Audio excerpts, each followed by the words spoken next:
Hi, Elaine here. Think you know the OS X colour picker? Well, it might look simple, but it's hiding its true potential to save you time and effort. In this video, I'll show you just how you can get the best out of the OS X colour picker.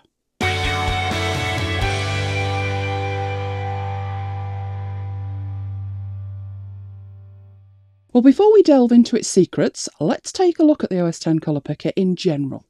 And it's a system-wide colour picker, and it's the same in all applications. So let's have a look at it here in Keynote. And the shortcut key I'm going to use to bring that up is Command Shift and C. So as it's the same in all applications, you get a great consistency. You use it in one application, you can use it in them all. Another benefit of that is that you can share colours across applications. Now, its interface looks fairly basic, but it's got hidden depths. Now, what we've got here is the default view. By default, there are 5 tabs across the top. You may have more, as Apple supports extensions for the colour picker. Now, I'm going to start with the Crayons tab, as it's the least exciting.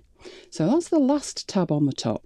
All it does is provide you with a range of named colours, and they're arranged as a collection of crayons. It's the least exciting because it's the least configurable. The other tabs provide much more in the way of configurable options. But you can select each of the crayons, and that will enable you to use the colours in whatever application you're in. So I have a square selected in Keynote.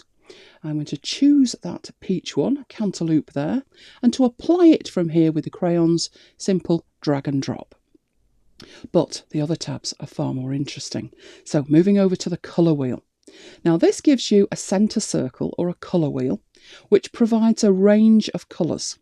And you select a colour by moving that little target symbol, just by clicking within the range of the colour that you would like. You can then tweak that colour using the slider at the bottom, and that affects the shade of the colour. It gives you a darker or a lighter shade of the colour that you actually have selected. And then it's the same principle to apply it. Drag and drop it onto a shape, and you've applied that colour to it. Now, also in here, you can change the opacity. So I'm going to choose a much darker colour and apply that. But also to show you that opacity slider, if we take that down to 50%, the preview well at the bottom now shows you 2 things. What that colour looks like at 100% and what it looks like at 50%. So it's the colour you've selected shown in 2 different ways. So drag and drop that up there, and it gives you what looks like a completely different colour. But because it has an opacity on it, if I drag that shape over the others, you can see it is semi-transparent. And as I up the opacity and apply it again, you can see it is now 100% and you can't see the other shapes. So let's put that back where it came from. Now you may have noticed there that what I did to apply the 100% colour to that square was drag and drop it for a second time. So as I drag and drop here, and then I change the value in here, I dragged and dropped it a second time to apply it. That's one way of working with the colours in here.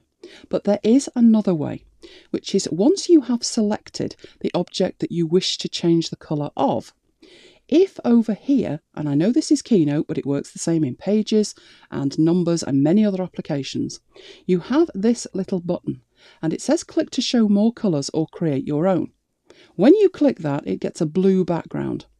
That blue background is indicating to you that you have now locked the colour picker to the selected shape. You may have noticed when I did that the colour selected in the colour picker actually changed. It went from a purple to a grey. And that's because this shape has grey applied to it.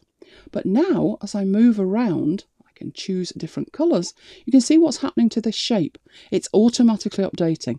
That's actually a much better, much quicker way to work with a colour picker. Make sure that you have it locked on using this button next to the colour well. And then any change you make in here is reflected. But it actually gets better than that.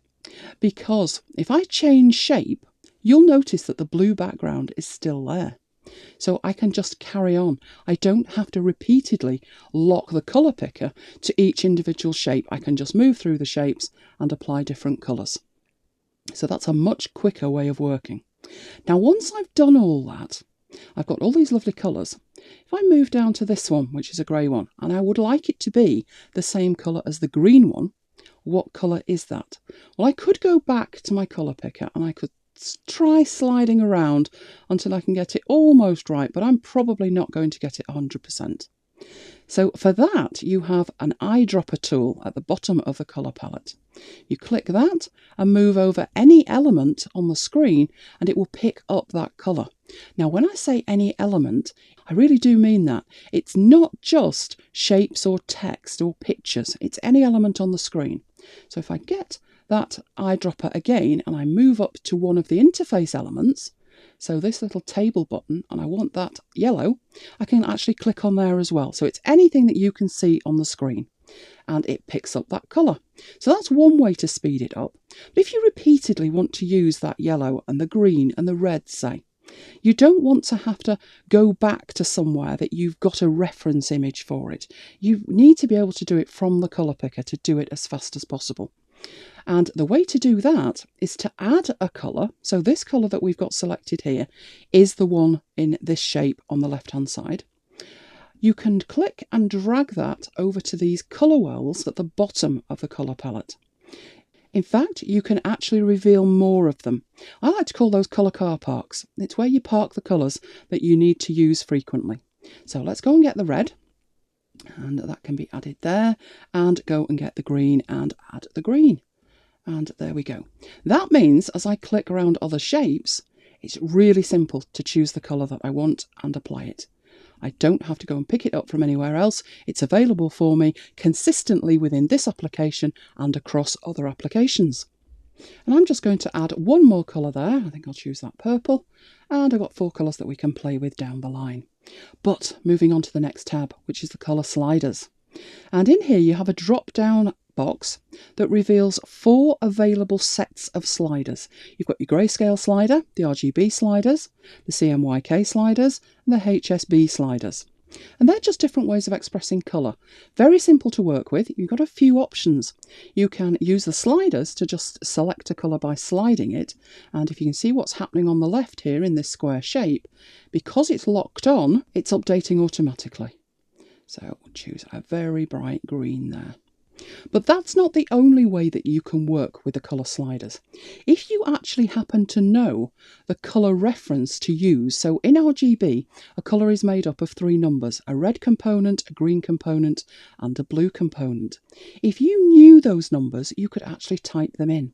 As it happens, I do have an orange that I use, and the reference for that is 241-108-73. And if I type that in, there's my orange. That's the orange that I use for various things on my sites. And I can add that into my colour car park, my colour wells as well. But it does other things too. You'll notice as I'm typing in an RGB value, it is calculating a hex colour. Now, one of the benefits of that is if you know the RGB, or you've just created a custom colour by using the sliders or any other method, and you'd like to use that on a web page, then that hex colour can be copied as well. So I'm going to copy that and I'm going to open up a web page and show you how you can use a hex colour directly from the colour picker. So here's the web page I've got. It's actually a newsletter and I've got some headings in here. I've got main H1 headings and I'd like them to be that orange. But at the moment they're black. So I'm going to show you the code that makes up that newsletter. And if you're not into code, don't worry about it. Remember what I've done. I've just copied a hex value. Now all I need to do is scroll down my newsletter code and find where I can put the colour in. And I happen to know it's line 119, but it's there. It's the hex value. At the moment, it's black, which is 000000. And I'm just going to paste in that orange value and save the file. And then losing that, which is the code, going back to the browser and doing a refresh, and the colour that I had selected in the colour picker, copied out as hex, pasted into the code, refreshed it, and now I've got my orange. So again, another fantastic way to work with the colour picker. So let's close that and move on to another tab, which is this one. And this one is the colour palettes. And initially in here, you have the apple colour palette selected. You click the drop down, you can see you've got other options available. There are web safe colours. So these you'll recognise as hex code that you can copy and paste into your web work.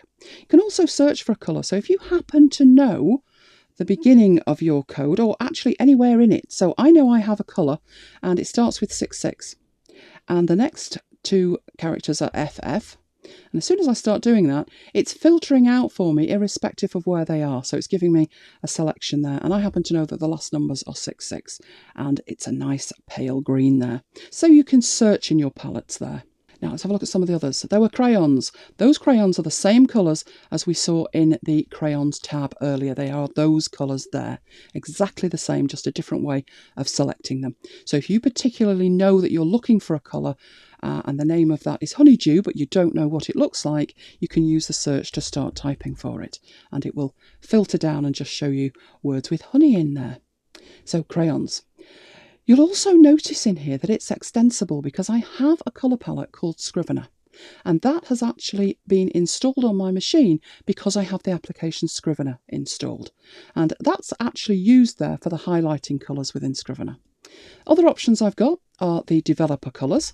They're named colours, but they're actually named for UI elements. So it makes it a lot easier for developers to work if they're not selecting it with a code, a hex number, or thinking, is that the right shade of blue? You actually select it according to what you're doing with the colour. So named for UI elements there. And the last one, and the default one, is the Apple one. Now, what makes this really powerful is that you're not limited to those selections you have available there, those palettes. You can make your own. From this cog, you have an option to create a new palette. So I'm going to select that option, and I now have an unnamed palette, which is at the top, says unnamed. I also have a colour added, which is an unnamed colour. First thing to do, rename that palette. So back to the cog and choose rename.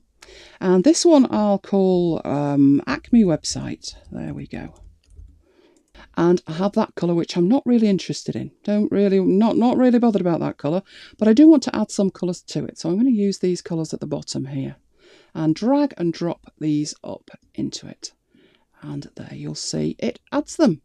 And this one that I don't want, I'm going to remove. Just press the backspace key and it's disappeared. Now, it's picked up the names that it's used from the name of the palette, but that's not really helpful. So if you double click, you can name those colours. So I'm going to name these in the way that I would if I was designing a website with them. So there's my secondary colour, and we'll have these as accent 1 and accent 2. A little bit dark for accent colours, but the principle is the same. And you've created your own palette. You can now switch between the built-in palettes and your palette depending on what it is you're doing, what you're working on. So just to show you how that works, I can then apply that just by selecting it from in there. Could it get any better? Actually, it can, which is the fourth tab, which is the image palettes. Now, there's only one palette available by default, and it doesn't look much like an image. It just looks like a standard spectrum of shades. And as I click on there, you can see there really is just the one. And you could be forgiven for thinking that's all it does, doesn't do much. And you just move the target around and make your selection. But it doesn't do much. The secret is that you can use any image instead of this spectrum. So you can load other images. That could be from Adobe Color. It could be from anywhere else, any image at all. Square images work well, but it doesn't matter if they're not square. So let's see how that works. From the cog, I'm going to select New from File, and that will take me out to my system. What I need to do there is navigate to the images that I have for this, which are in image palettes. And I'm going to start off there with a square image called Sienna Woods and add that. And now all I need to do, let's move up to this grey one here, to change the colour of that is select the colour in there. Simple as that. It saved me the job of just using it as a static reference image. By loading it into the colour palette, it becomes dynamic. I don't have to copy any colours or codes or anything like that. I don't need to know anything about that. I can just use the standard colour picker. Now, I said square images work best, but that doesn't stop you using other images. So again, I'm going to go New from File. This time I'm going to choose an image here which clearly isn't square. And what it will do with it is just squish it up. It'll squash it down so it fits in there. And you can then use all of the colours in there. But you may have noticed that in here it said you've got new from file, which we've used. You can choose to rename. So I think having swatches at the beginning, unnecessary. So you can rename in there as well. But you've also got options to remove them, to copy, or paste one in from the clipboard. So that looks interesting. What I'm going to do to show you how that works is change the slide, get the picture of the dog, and just copy it. So I've copied that to the clipboard. Go back into the cog and say new from clipboard, and it will take whatever image is on the clipboard and load it in there. Now it loads it in as unnamed, so that's not very nice for poor Bruno, is it? So I'll rename that. Now I have seen this error a couple of times before, and what it's saying is you've already got one called unnamed, which we may or may not have. I think that's an error. I don't think I should be seeing that. I think the system should take care of that. But it's not a fatal error. It will let me rename it anyway. So now Bruno has his title. I can then click back on the first slide, choose one of my colours, and actually move the target around in here and choose a colour that comes from Bruno, so a nice brown there. And the reason that that's not replicating through to this purple square that I have up here is because I changed slides, it disconnected from the colour picker. But all I need to do is to get that blue background by clicking it and move around, and then I can move around Bruno, and whatever colour is behind the target is applied to the square that I have selected. So we'll have some of his very nice golden brown fur from there. And there you have some of the secrets of the OS X colour picker. And if that's all you need to know, then you can stop watching now. Thank you for watching. But if you would like to know a couple more extra secrets, keep watching, because I've got a couple of bonus secrets. These colour settings that are in the colour palettes here are set per Mac. Each Mac manages its own configuration. If you need to reinstall or you get a new Mac, everything will be reset. All your carefully curated colours will be gone. So what can we do about that? Well, what I'm going to do here is save that file, and we can actually hide that now. We don't need to see that anymore. You need to see where the settings are saved on your Mac. So I'll get the Finder window, and if we go up to Go, they're in the library folder, but your library folder isn't shown by default. But if you hold down the Option key, so I'm toggling that Option key on and off, you can see Library is an option. If you go to your library, you will find a folder called Colours. You double click on that, and what you will find in here are all the settings for your colour palette. Now, some of these names will be familiar. Those are the things I've added today. You will see we have the Acme website, and the .clr means it's a colour palette. It's added something to the colour. There's the Scrivener one. Also in there you can see the colours that I've added. So there was the Sienna Woods Brown palette, there was Bruno, and there was the Beach Bound one. So all of the settings for that are in here. The first step to making sure that all of the colours that you've spent a long time curating are all backed up and safe and transferable is just to do something incredibly simple. Just select everything that's in there and compress them. Make a zip file of them. Simple as that. And it will be very tiny as well. It will not be a big file at all. So that archive file there is going to be the crux of everything that follows. So I'm going to put that on the desktop. Not best practice to leave it in that folder. So that I would do in one of two situations. If I'm getting a new Mac and I want the new Mac to have the same colours as this one, I would make that zip file. The second time I would do that is just to make a backup, just so I have a backup, and I probably then put that in Dropbox. That means if I work on another Mac that's nothing to do with me, I can add my colours to that as well. So good tip, put them in Dropbox. But how do you transfer these to a new Mac? Well, I need another Mac for that. So I'm going to lose that and find another Mac. Let's do that now. Here's a Mac with a clean install of OS X. And I'm going to open up this Keynote file, which is a copy of the file I was using on the last machine. I'm just going to make a selection of a shape. and bring up the colour picker. The reason I'm doing that is to show you that this is completely default. There is nothing there in the colour car parks, the little colour wells at the bottom. There's nothing special in any of these. There are no extra palettes. There isn't even a Scrivener palette. There's just the default 4.